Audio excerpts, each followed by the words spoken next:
ladies and gentlemen, today on Poland Daily History, we will explore in depth the history of the szabla, or the Polish saber. This is the weapon that is immortalized by the Polish wing hussars that spread fear throughout European history, and it was used to save Christianity in the famous Battle of Vienna. Today, we will talk to the expert, Marcin Bach, an instructor of fencing and historical fencing, and later on in the program, he will teach us a few moves. When we talk about fencing in Poland and the rest of Europe during the 19th century, I was wondering if you can elaborate on the difference between the styles of Poland and the rest of Europe. By the 19th century, the saber looked very different. This isn't just about its look, but the way it is used as a weapon. This is a military saber, or one used for duels. A more Western one, based on parrying and ripostes. We will show what that is later. There are two main styles, in fact, two main schools at the time in Europe and in Poland. These are Hungarian school and the Italian school. Here we have examples of sabers. Here, Italian sabers that are used for duels at the time. They are very narrow and very light, but one could also inflict wounds with such a sharp saber. It's particularly interesting, today's fencing as a sport sprung from this 19th century dual fencing. Here we have sport sabers, but they come directly from the 19th century school of dual sabers. It's different to the past battle saber. In most cases, duels only go on until the first wound is inflicted. There are no horrific cuts, taking off somebody's head or their arm. It's taught with a slight, gentle movement to cut the arm or face, and this is more or less how today's sports fencers fight. It's a light weapon. They move and swipe very quickly.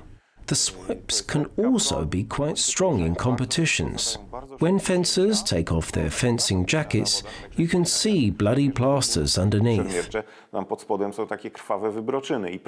But this is caused by the fact that today's athletes are very strong and very athletic. Of course, the aim in sports fencing isn't to hack off somebody's arm or head. Because Poles were under petitions and couldn't develop their own school and style of fencing, they went to fencing clubs where the Western Italian style was used, or the style of the Hungarians, who have been our close friends since times immemorial. There we tried to uphold this military tradition of the past. So there's also a difference between the Italian and the Hungarian school of fencing. Can you elaborate on it? This is interesting because Italians and Hungarians competed in duels. Well, their students did. It was about money. It was about having the best schooling system. The Italian school, Italian style, is easily recognizable. Even now you can sometimes see this in the sport. They take a very long stride when positioning themselves and stretch themselves out. They hold the weapon very far from themselves, pointed at the opponent. This occurs very rarely these days. It's a very difficult style to teach and is very demanding on the body. The body has to be well developed, the legs well stretched. Moving about in this style is difficult and it can be quite dangerous. The Hungarian style is what we see these days, 90% of the time.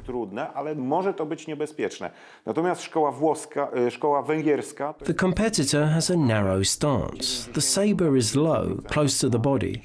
This is a posture typical of the Hungarian school. It turned out to be statistically more effective than its Italian counterpart. It isn't that the Italian style was good for nothing, but it's very difficult to teach. It's more difficult to move about in, and the Hungarian ones simply turned out to be better in the long run.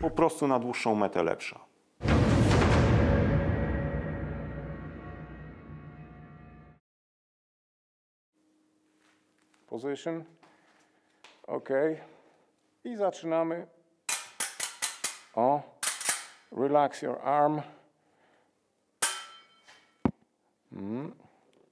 Ustal taką odległość, żebyś mnie trafiał. Small step to me. Okay. Small. Oh yes. Faster. With more speed. Yes. Okay.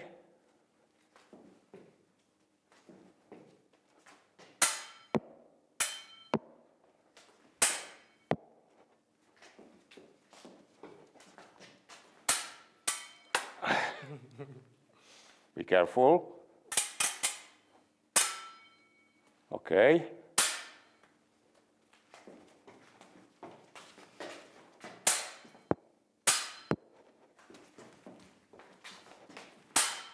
Now, open your eyes.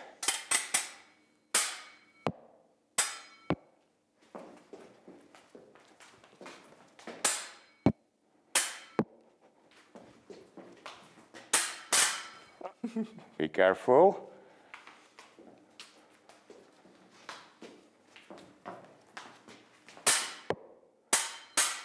Be careful. Relax.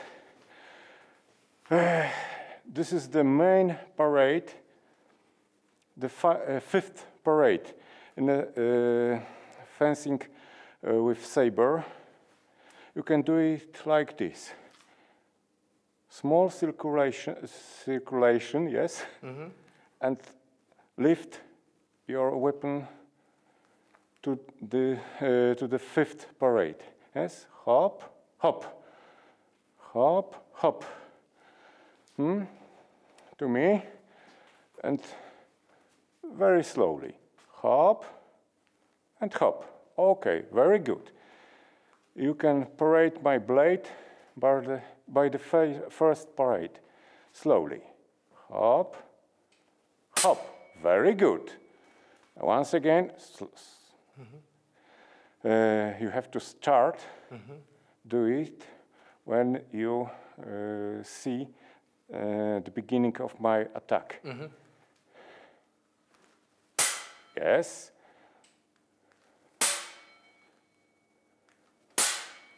And answer by the cut to my head. Ready?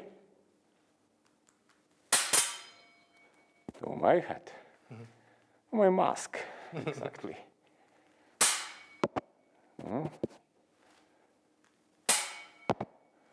Relax your arm. And once again. Slowly.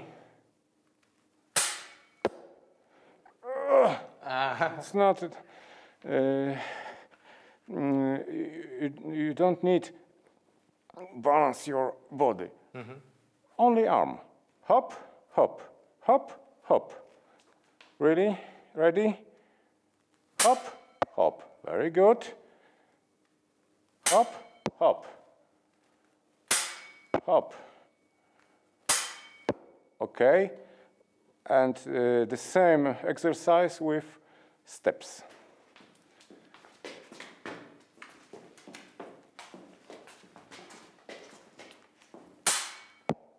Faster, faster.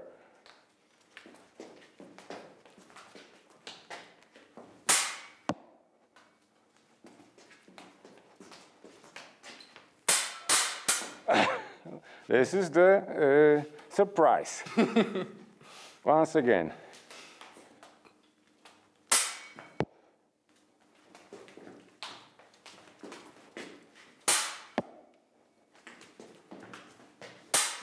Okay. Good, very good.